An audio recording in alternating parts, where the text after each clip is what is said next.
ზემოთქმული მარტივად ასეთ შეიძლება ჩამოვაყალიბოთ. პირველი, არსებობენ მსოფლიო პოლიტიკური თამაშების მეპატრონეები, რომლებიც იგონებენ და ადგენენ თამაშის წესებს. ისინი არასოდეს არ ჩანან. მეორე, არიან მოთამაშეები, რომლებიც მეპატრონეების მიერ დადგენილი თამაშის წესების დაცვით დამოუკიდებლად თამაშობენ. მესამე, მოთამაშეებს ჰყავთ დამხმარეები.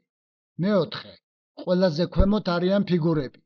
ამ სქემის მიხედვით ფიგურებს უნდა შეექმნათ ისეთი შთაბეჭდილება, რომ მეპატრონეები საერთოდ არ არსებობენ და ისინი დამოუკიდებლად თამაშობენ. ფიგურების, ანუ სახელმწიფოთა ხელისუფლების პირველ პირთა და მაღალი რანგის ჩინოვნიკების შერჩევა მოთამაშეთა მხრიდან მკაცრ კონტროლს ექვემდებარება.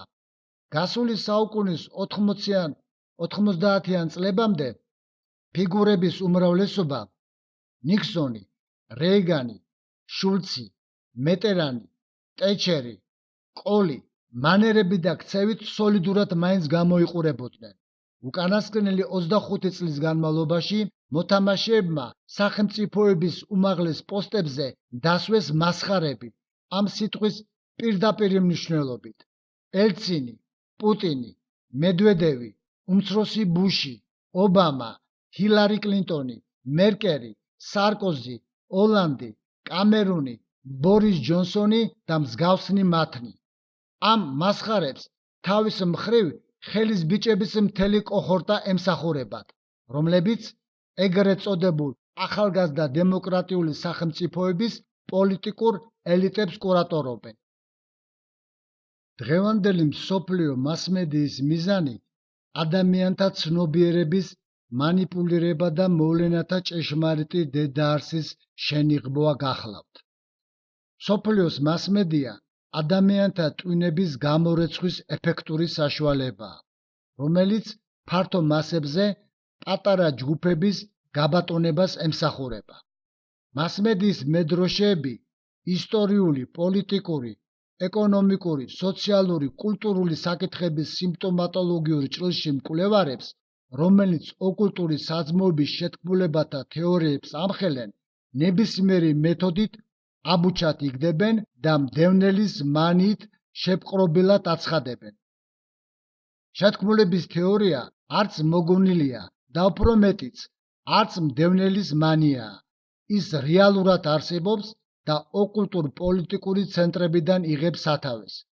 საქმეში ჩაუხედავი ადამიანისთვის ადვილად დასაჯერებელია შეთქმულების თეორიის არარსებობა, ვინაიდან მისი გონება, გრძნობა, ნებელობა ყოველდღიურ მატერიალურ ცხოვრებით არის დატვირთული და წარმოდგენა არ გააჩნია იმაზე, თუ რა გავლენას ახდენს კაცობრიობის ევოლუციაზე ზეგრძნობადი სამყარო.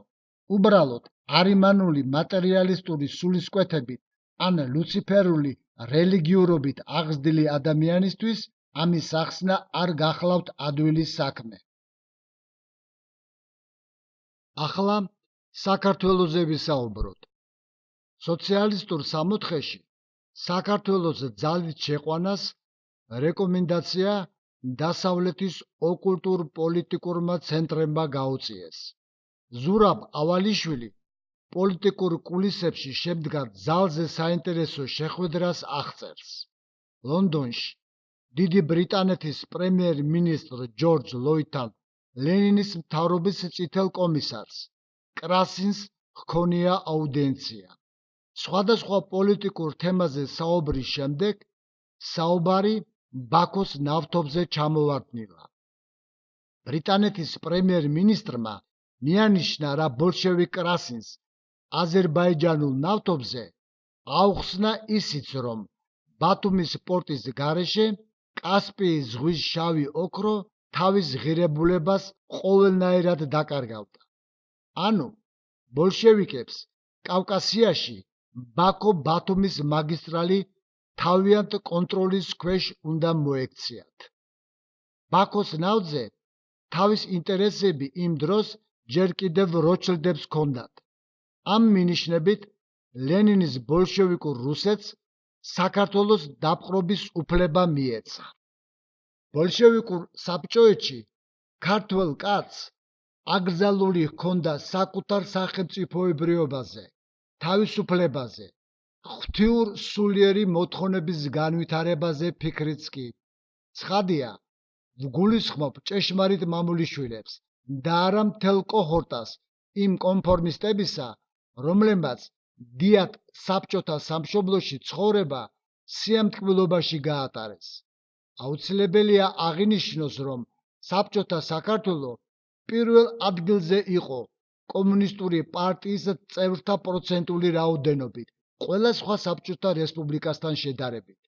იმასაც ამბობდნენ, რომ ყოველი მეოთხე სუქთან თანამშრომლობდა. ბოლშევიკურ იმპერიაში სუპოსტატორ ძალთა ზეგავლენით ქართველი კაცი ზედაპირული, აბსტრაქტული, მხოლოდ ფიზიკური ტვინისეული აზროვნებით იყო შეპყრობილი.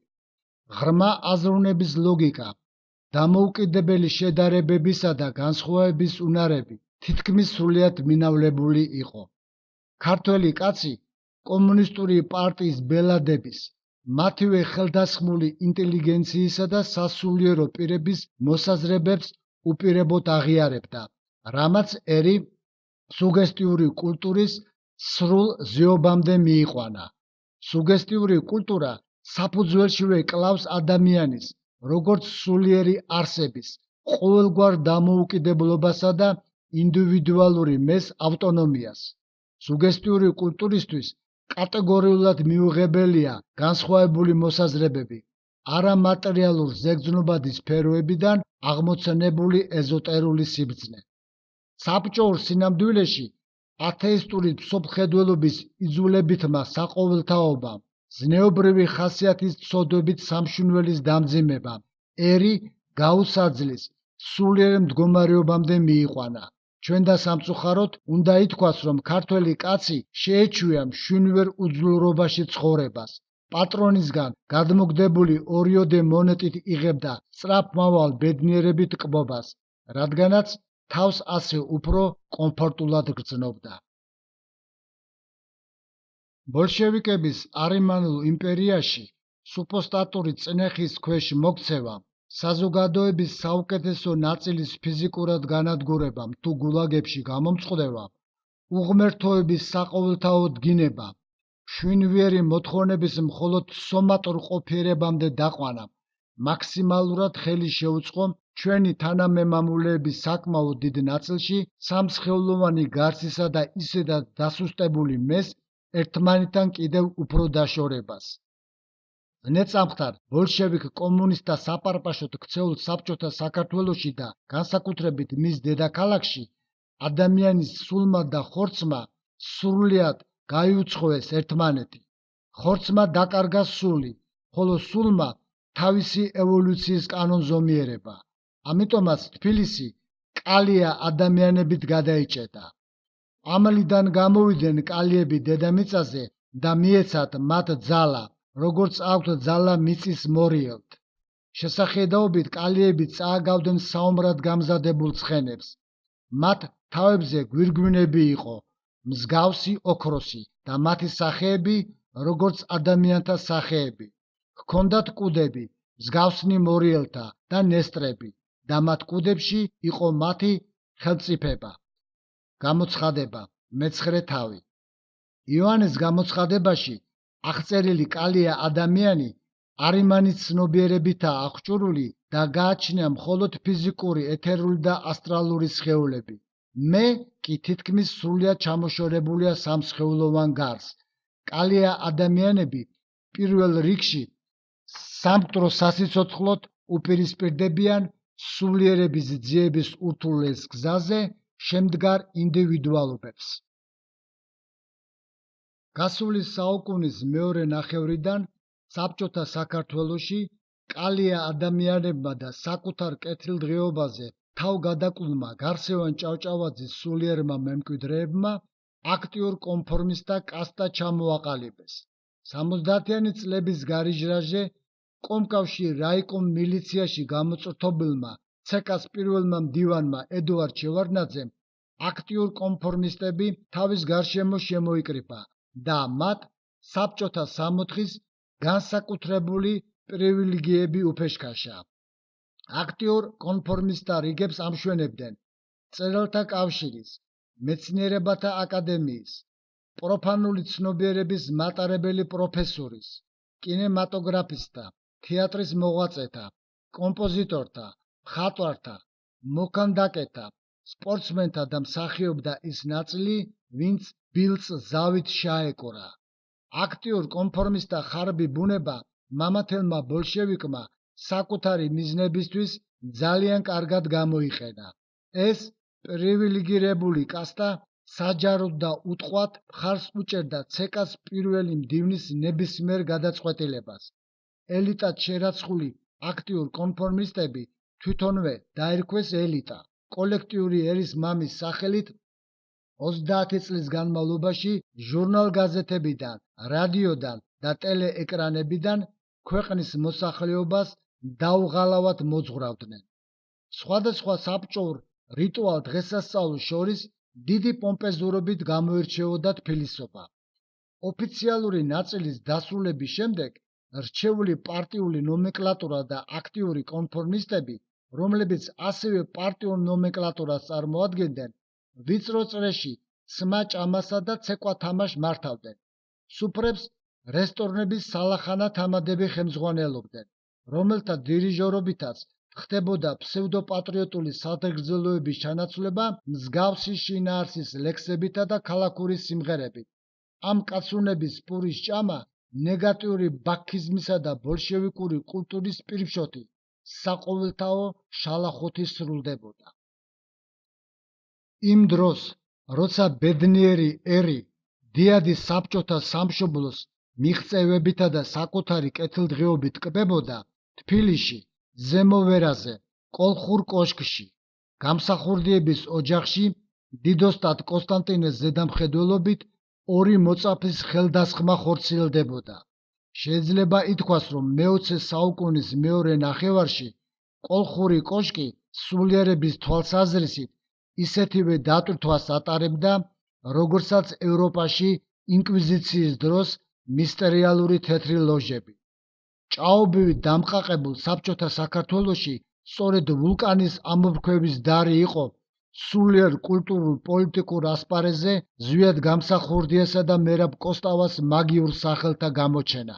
1956 წელს ზვიადმა და მერაბმა რამდენიმე თანამოაზრესთან ერთად ანტისაბჭოთა ორგანიზაცია გორგასლიანი ჩამოაყალიბეს, რის გამოც მეგობრები სუკმა დააპატიმრა. უკვე 17 წლის ასაკში მერაბსა და ზვიადს ძალზე კარგად ჰქონდათ გაცნობიერებული საკუთარი კარმა და მშვენივრად იცოდნენ, რომ კაცის ყოველი ნაბიჯი უფლის მიერ წარიმართებოდა. ორივემ უტრტუნელად მიიღო საკუთარი ბედისწერა, სწორედ ისე, როგორც რუსთველთანაა ნათქვამი, ბრძენის ჟერა მოწევნაცა. ჯერ სრულიად ახალგაზრდებმა გადაწყვიტეს შვინვერ უძლურობაში მყოფი ქართველი კაცის მკურნალობის უმძიმესი მისიის საკუთარ თავზე აღება. ცნობიერი მშვინვერ სულიერი უნარების წვრთნით ჯერ ივანე პეტრიცის, რუსთაველის, გურამიშვილის, ანტონ კათალიკოსის, ილიას, აკაკის, ვაჟას მიერ მომზადებულ სულიერ სივრცესა და ეზოტერულ სიბრძნეს ეზიარნენ და მხოლოდ ამის შემდეგ დაიწყეს თანამემამულეების სამშვილდეების განკურნა. ნათელგზნობამდე ამაღლებული მოყვასთა გულებს ჯამთელი გრძნობებითა და კეთილი სურვილებით ავსებდნენ.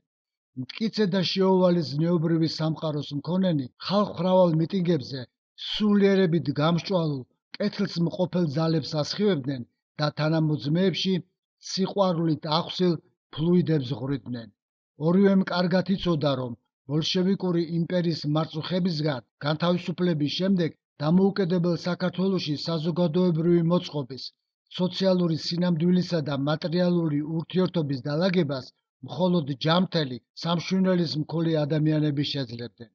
ამიტომაც მათი მიზანი იყო საბჭოურ უსახელო მასაში გათქვეფილი ქართველებისთვის პიროვნული ცნობიერების აღდგენა, ეროვნული ღირსების გაღვიძება, რაინდული სულის აღორძინება, ისტორიული და კულტურული წიაღსვლების სულიერ წილში განხილვა, ეზოტერული სიბრძნის ინსპირირება, აი ერის მკურნალთა მისია, აი რისთვის დაიხარჯნენ ბოლომდე საქართველოსა და ქართველებზე უზომოდ შეყვარებული სულიერი არისტოკრატები. პოლიტიკურ ასპარეზზე გამოსულები უპრიანი იქნებოდა გვეთქვა ლუციფერულ არიმანული ბოლშევიკური იმპერიის წინააღმდეგ უკომპრომისო სამწუხარო საცოცხლო ომში ჩაბმულები საკუთარი შემოქმედებისთვის დროსაც კი პოულობდნენ. შემოქმედება, რომელიც უპირველეს ყოვლისა ქართველი კაცის მიერ მივიწყებულ სულიერ ჭეშმარიტებათა საგანძურის ხელახლა მოპოვების მეგზურობისთვის იყო მოწოდებული.